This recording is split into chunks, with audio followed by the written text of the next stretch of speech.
राधे राधे दोस्तों, स्वागत है आप सभी का राधा रानी के छोटे से यूट्यूब चैनल पर। आज हम बात करने जा रहे हैं दोस्तों गोगा नवमी झारफीर नवमी के बारे में। आप सभी को पता होगा कि भादों के महीने की कृष्ण पक्ष को जो नवमी तिथि आती है उस नवमी तिथि को हम गोगा नवमी झारफीर नवमी भी बनाते हैं। तो साल 2025 में जो गोगा नवमी रहेगी वह रहेगी 17 अगस्त 2025 को, दिन रहेगा रविवार का। वैसे तो गोगा नवमी 16 अगस्त को ही रात 9:30 बजे से शुरू हो जाएगी और 17 अगस्त को शाम 7:24 तक रहेगी, लेकिन उदय तिथि के हिसाब से भारत में त्यौहार बनाए जाते हैं, तो उस हिसाब से जो गोगा नवमी है वह रहेगी 17 अगस्त 2025 को।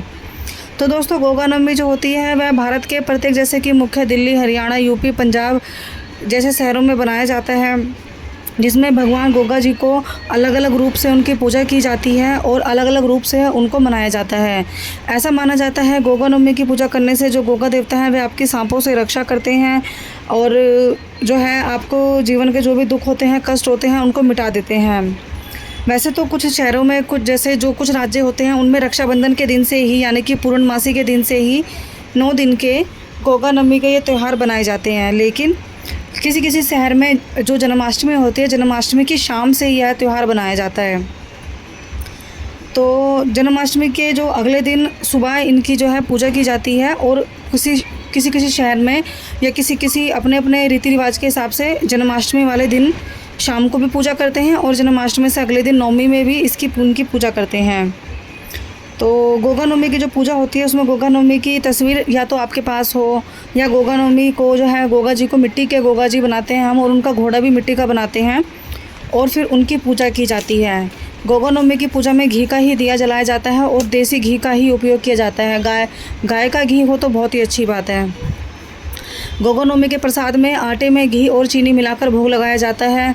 उनको घी के गुलगुले खिलाए जाते हैं, मीठे का भोग लगाया जाता है और इसके अलावा हल्दी कुमकुम से उनकी जो है टीका किया जाता है और आरती की जाती है।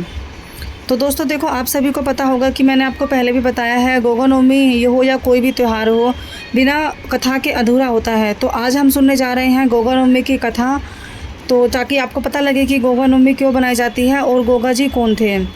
तो गोगा जो जी थे मारू देश के राजा थे। गोगा जी राजस्थान के लोक देवता थे, जिन्हें झारवीर गोगा भी के नाम से भी जाना जाता है। राजस्थान के हनुमानगढ़ के एक शहर में गोगामेड़ी में उनका जन्म हुआ था।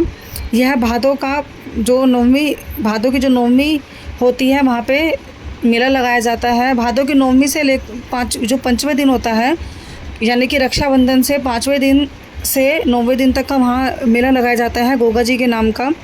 और हैरान कर देने वाली बात तो यह है दोस्तों, गोगा जी को हिंदू और मुसलमान दोनों ही प्रत्येक बराबर रूप से पूजते हैं।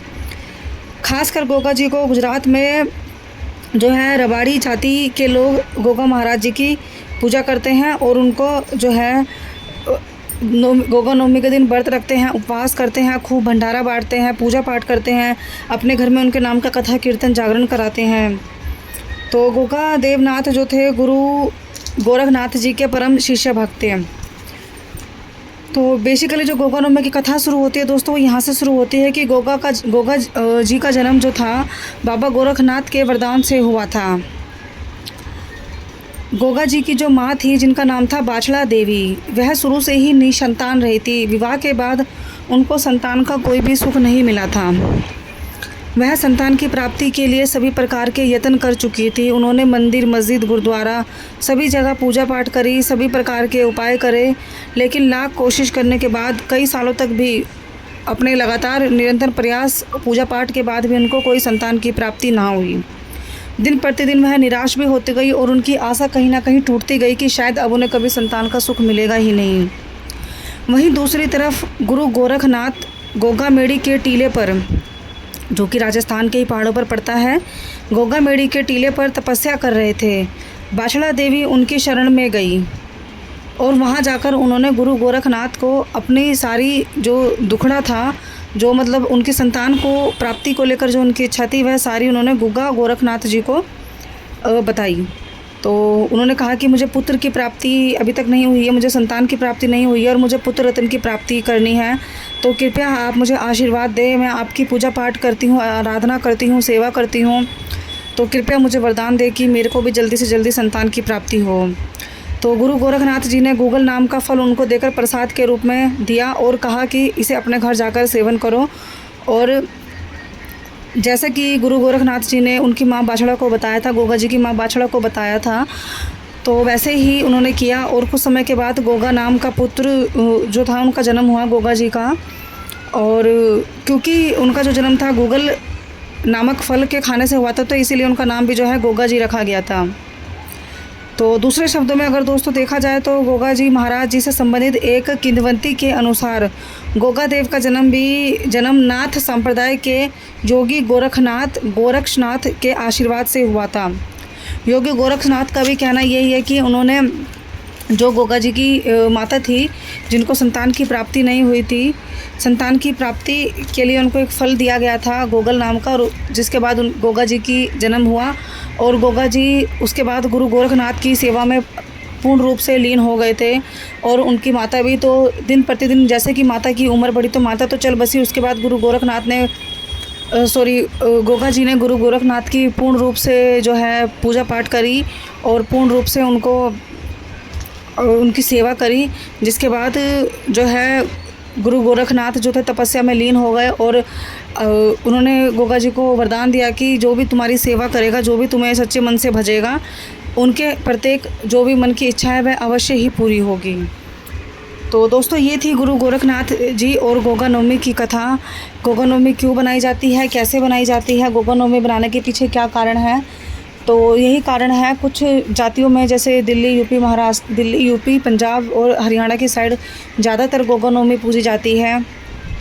और बहुत से परिवारों में ऐसा भी होता है, जैसे शादी ब्याह होती है, किसी के घर में बेटा होता है, तो उसके बाद ज़रूर ही गोगा नवमी की जो है कथा करानी होती है। गोगा नवमी का प्रसाद आप देसी घी के हलवे के रूप में भी बना सकते हो। गोगा नवमी की जो कथा होती है, जो उनके नाम का भजन कीर्तन होता है, वह देर रात 10-11 बजे से शुरू होकर 2 या 3 घंटे में समाप्त हो जाता है, आधी रात में, ऐसा माना जाता है। और गोगा नवमी की जो पूजा करता है और गोगा जी की जो पूजा करता है, उनको सांपों से उनको एक सांपों से सुरक्षा मिल जाती है कि कभी उनको सांप नहीं डस सकते। सांपों का वरदान सांपों से सुरक्षा का वरदान मिल जाता है। और गोगा नवमी जी की सेवा करने से, गोगा जी की पूजा करने से आपको मनचाहे वर की प्राप्ति होती है, मनचाही आपकी इच्छा पूरी होती है। सभी कार्य में अगर आपकी अड़चन आ रही हो और आप गोगा नवमी की जो पूजा है भादों के महीने में, प्रत्येक साल जब भादों का महीना शुरू होता है तो 5वीं तिथि से लेकर 9वीं तिथि तक, यानी कि रक्षाबंधन के 5वें से 9वें दिन तक कभी भी आप गोगा नवमी जी की कथा करा सकते हो। अगर वो भी आपसे नहीं बन पड़ता है तो भादों के महीने की पूर्णमासी को आप गोगा नवमी जी की कथा करा सकते हो।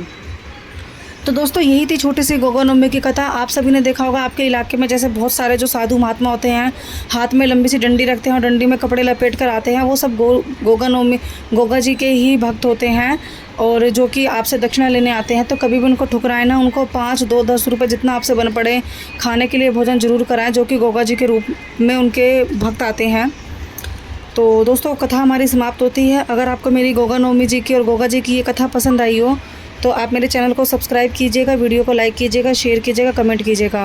मैं कोशिश करती हूँ, देखो सभी का समय अनमोल होता है, आपका भी और मेरा भी, तो मैं कोशिश करती हूँ आप सभी का समय ज़्यादा ना बर्बाद करते हुए जितना जल्दी हो सके आपको जो है आप तक ये जो है कथा लेकर आए, जो भी तीज त्योहारों की होती है। क्योंकि तीज त्यौहार के दिन देखो किसी के पास इतना समय नहीं होता कि आधे घंटे की, 15 मिनट की, 1 घंटे की वीडियो या ऑडियो आप सब सुन सको। तो इसलिए मैं थोड़ा जल्दी बोलती हूँ, लेकिन फिर भी अगर आपको थोड़ी समझने में दिक्कत हो तो आप मुझे कमेंट करके मैसेज कीजिए।